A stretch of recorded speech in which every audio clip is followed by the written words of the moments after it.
Welcome to Flex Factor with Mark Navarro, the podcast that cuts through the noise to bring you the best strategies and insights in the co-working world. Produced by SpaceBring. Let's dive in. Hi, Manuel. Welcome to the Flex Factor podcast.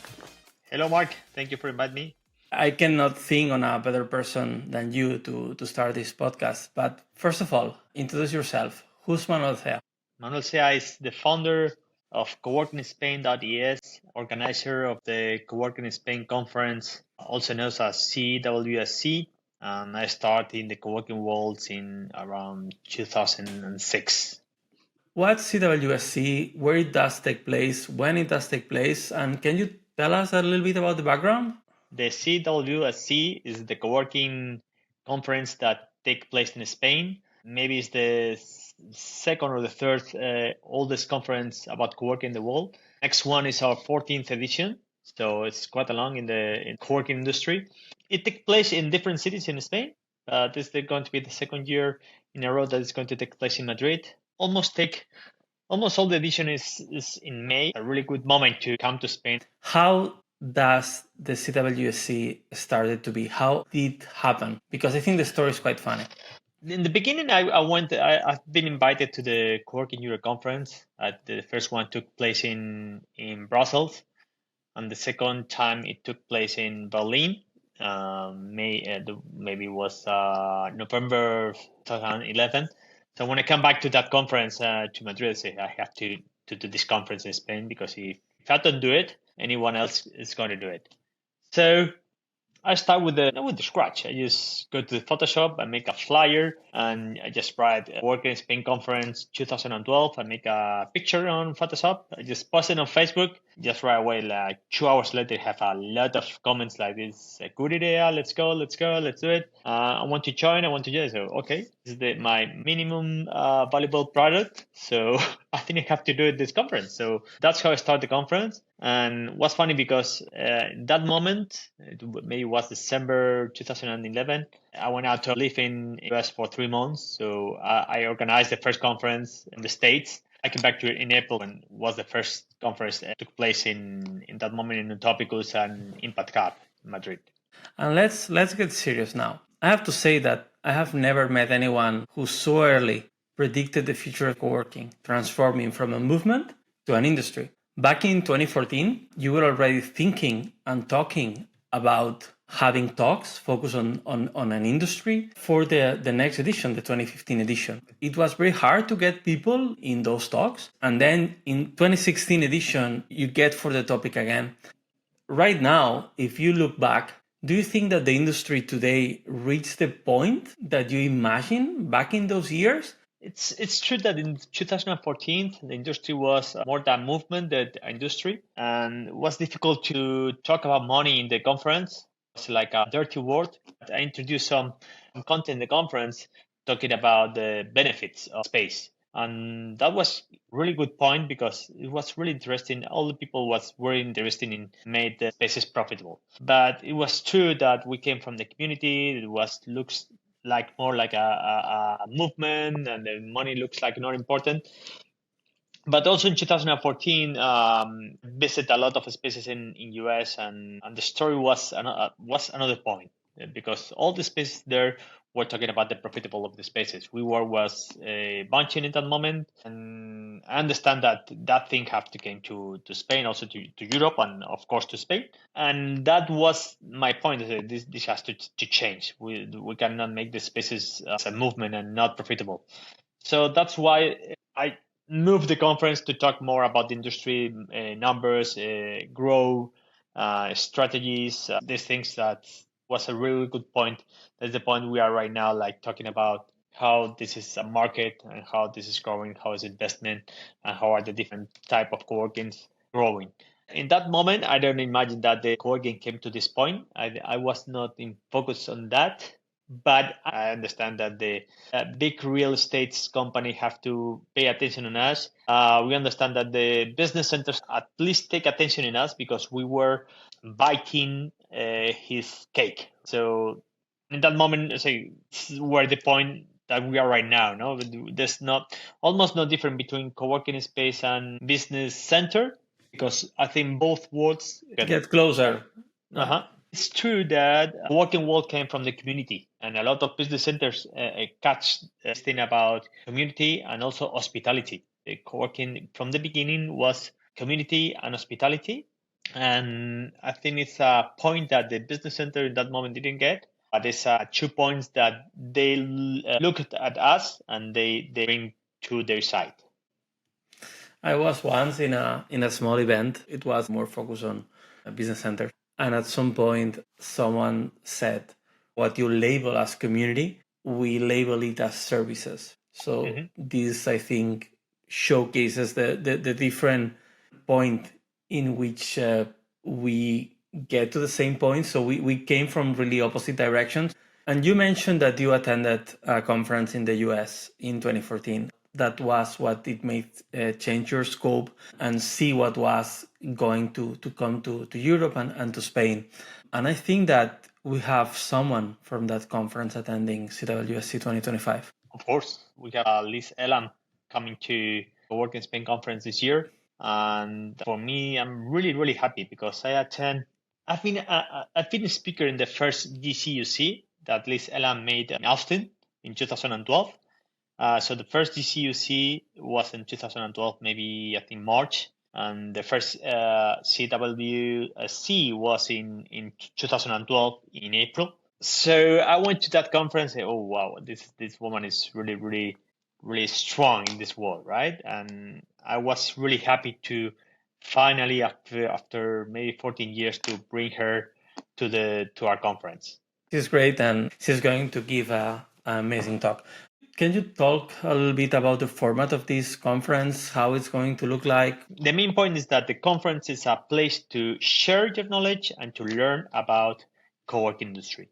Second point is the conference is a place to know your competitors, to know the market, to know the industry. And the point is, every conference looks like it's similar, but we always work in different things that make the conference better. Right? From the beginning, we start with the conference that there was a lot of camps that the content is already made in the conference, but we decided like a few years ago that we cannot control that content, and we don't like that content because we want to control the quality of the content, so we take out the camps.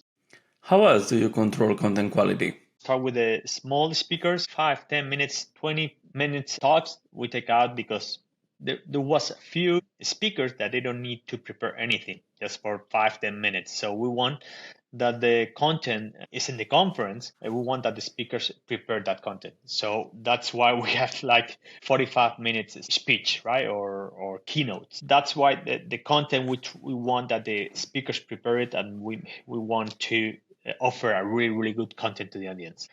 For us, the content is the main point of the audience. If you have good content, the audience is going to come back.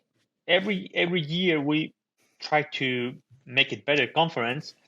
The new thing we add to this conference is the co-working awards. I don't know if someone made it in a conference like co-working awards, but the first co-working awards in Spain. And one very important detail, in which language is the conference? Really good point. 80% of the content if you can hear in your language. It's an international conference. So the main room is translated. If the speaker is talking English, it's going to be translated into Spanish. If the speaker is Spanish, it's going to be translated into English. So that's the main room. So the second room is not translated, the second room. So if the speaker is English or the speaker is Spanish, you have to know that language. One point that we are really proud about the conference that, remember, in the beginning was more a tough task, but right now it's not that difficult, as that the 50% of our speakers are women and the 50% of the speakers are men. So the balance between genders are equal in our conference. In the beginning, when we started this objective like 5-6 years ago, was more difficult. If I'm not wrong, we were the first, at least that we know, that has a code of conduct. We introduced that back in 2018, if I'm not wrong. So give the listeners a preview of speakers. This edition? Okay. Or topics. No, the thing is that I know that the people from LATAM, Uri Uriskin and Gabriel Butcher from Hit Co-work, they are going to make a really, really good work, really good speech. Also, Ernesto from Peru. But because we have we have them last year and they were great. Of course, Liz Selan from the States and the mega trends are going to be, I think it's going to be super nice. Of course, we have the one with Oscar Garcia Toledo from First Workplaces, that is our one versus all. Yeah, it's a format that we keep from maybe 4 or 5 years. That's really, really good format. So it's going to be spicy, that one. Yes, and this is really good format, right? It's really, for the people that don't know how we do it.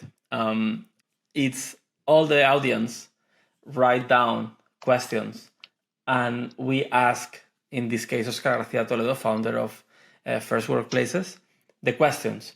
So people using the blanket of being anonymous really ask tough questions.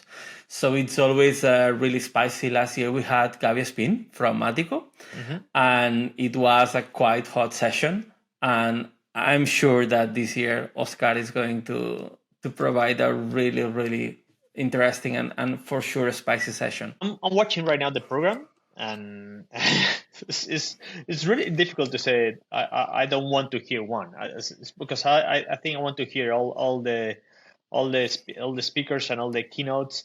We are bringing people like Nicole Rivera from VentureX Spain. Like, it's the first time in a row that VentureX is coming to a conference in Spain. Also, Paola Iborra from Loloft in the States are coming. Social Hub is also coming.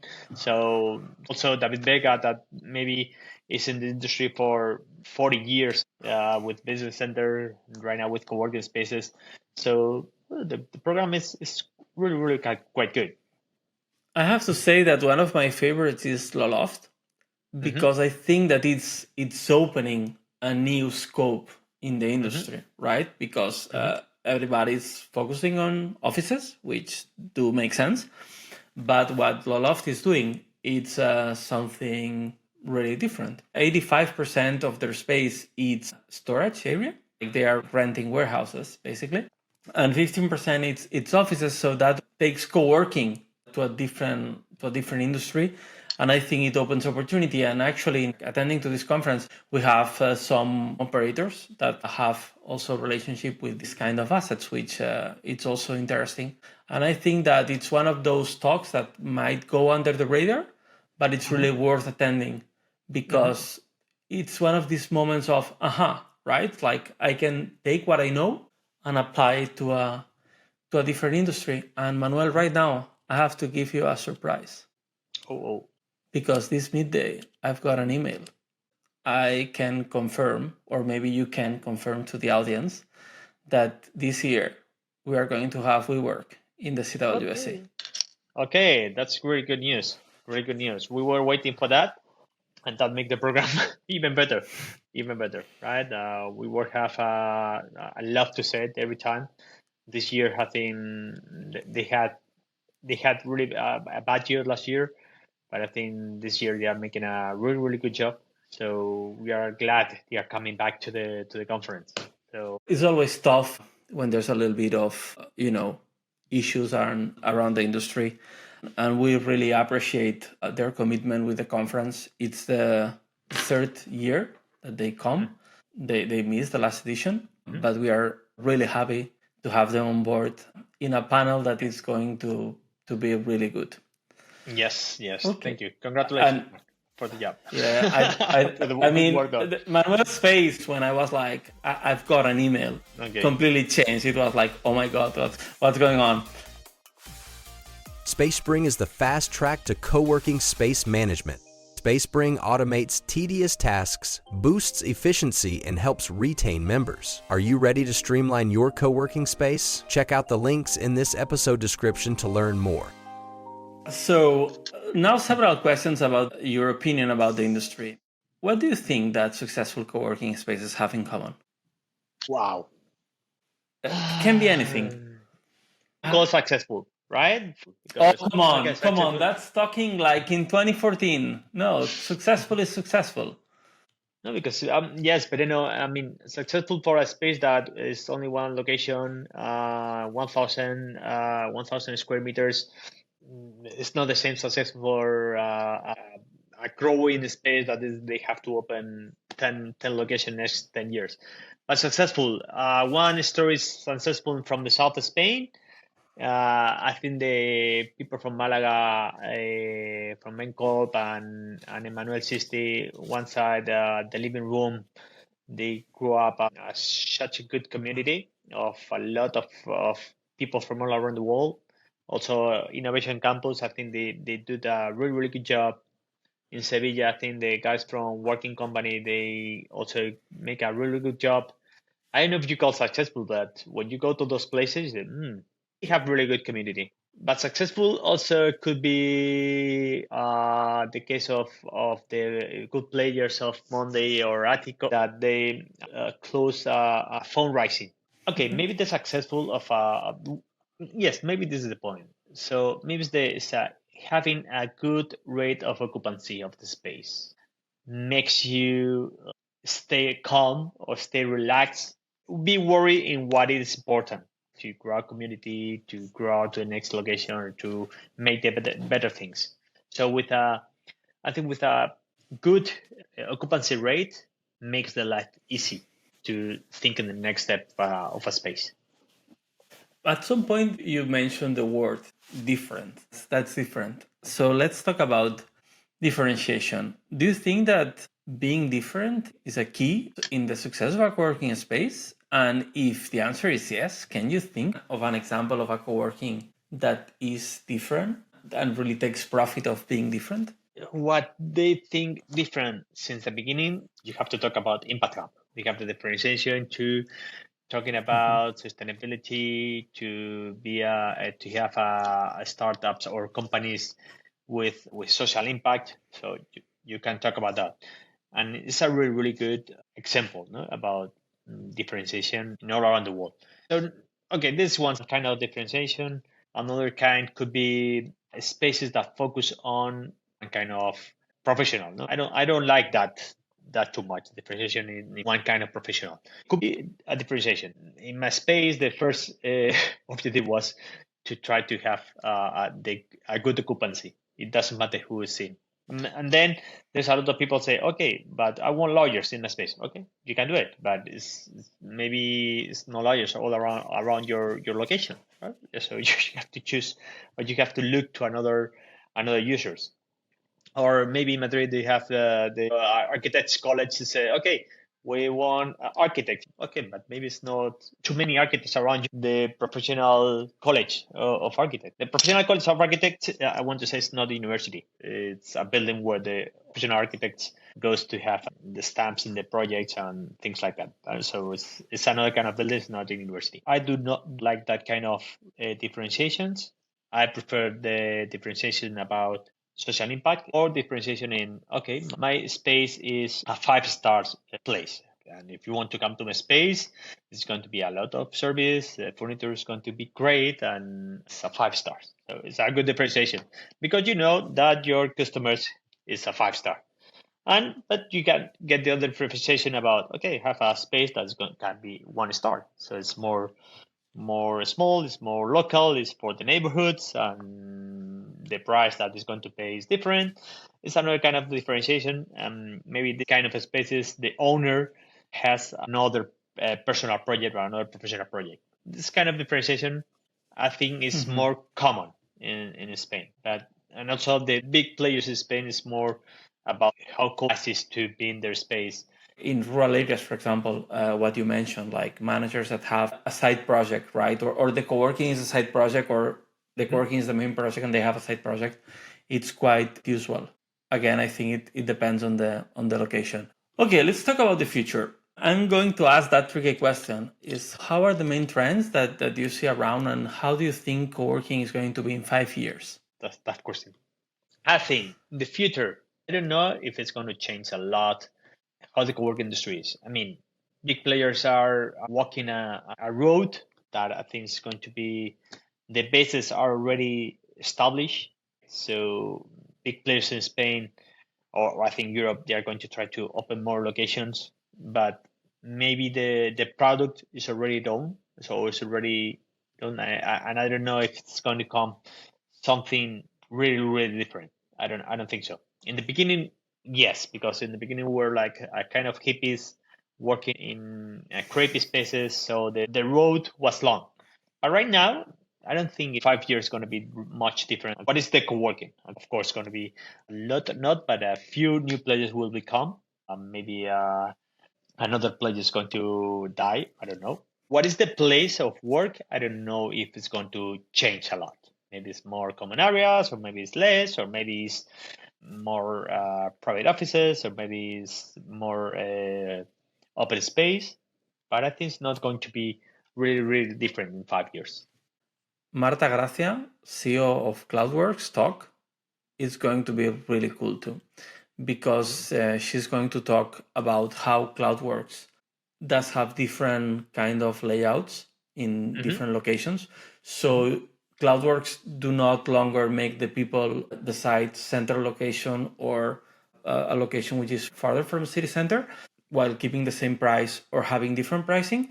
But what they can do now is with these farther locations offer maybe same pricing but different kind of facilities. So a little bit more space, a little bit more common areas. So then the decision is not about city center or the outskirts or not so central locations, but in a central, let's say, tight location.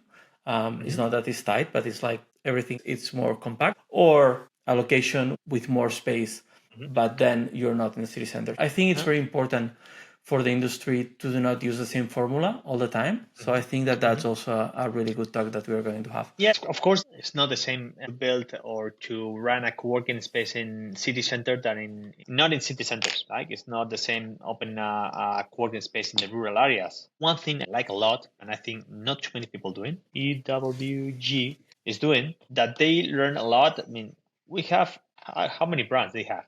Maybe 5, 10. In Spain, we have like 3 or 4, right? We have one brand for high class, another brand to middle companies that want to spend this. They have like the 5 stars. Like, okay, we have 1 star. This is for companies that can spend this. So they have different brands to different targets. So that's really smart. I think nobody's doing. I just seen them doing. Maybe an example in Japan or in Singapore. I don't remember. That's really smart. To different brands for different targets. It's like hospitality. Yeah? If you see Accor hotels, how many Accors do you have? How many brands they have? They have the Hilton. They have the Hilton and Marriott. I don't know, but they have the 5-star hotel, the 4-star hotel, the 3-star hotel, and then they have the Ibis hotel. That is, they have different brands for different targets. I was going to ask the now like almost obligated AI questions. I don't know if you want to mention something about co-working. I think this is going to change a lot of automation. Well, I think that we were looking for a long time trying to automate a process, and AI is gonna change a lot. Not only automation, the automatizations, but also the process of how do you talk to a person. The chatbots or the things going to change a lot. We are not going to know if we are talking to a machine or to a person. In the customer service or on the booking process, it's going to change a lot of things. One last question. If someone wants to open a co-working space today, what would you advise that person to make their co-working space stand out in the market? My recommendation was to study a lot about the market first. Of course, to come to a conference. Of course, to know the people, to know what are they going to open, to know the process, to know a lot of things. It's not the same to open a small space than open a really big space. But maybe it's more dangerous to open a small space than a big space. I mean, because when you open a small space, the money you are investing is going to be your pocket money. Maybe if you open a big space, you are investing from an investor, right? Or something like that. Maybe it's not your pocket money. So in the beginning please learn a lot about what is co-working, learn a lot about the market, learn a lot about how this works, about the process, about the softwares you need to make it easy. Because a long time ago, like one of my friends said, you can earn a lot of money with the co-working, but also you can lose a lot of money. Study about what co-working is and what you need, how it's going to be your profit, how it's going to be your benefit. It's really important to do the work before you start to invest your money. Seems a really great advice to me. Yeah, thank you so much for being part of this first episode of the podcast. Mm-hmm. I hope you enjoyed, and you can say goodbye to the audience. Thank you very much to invite me.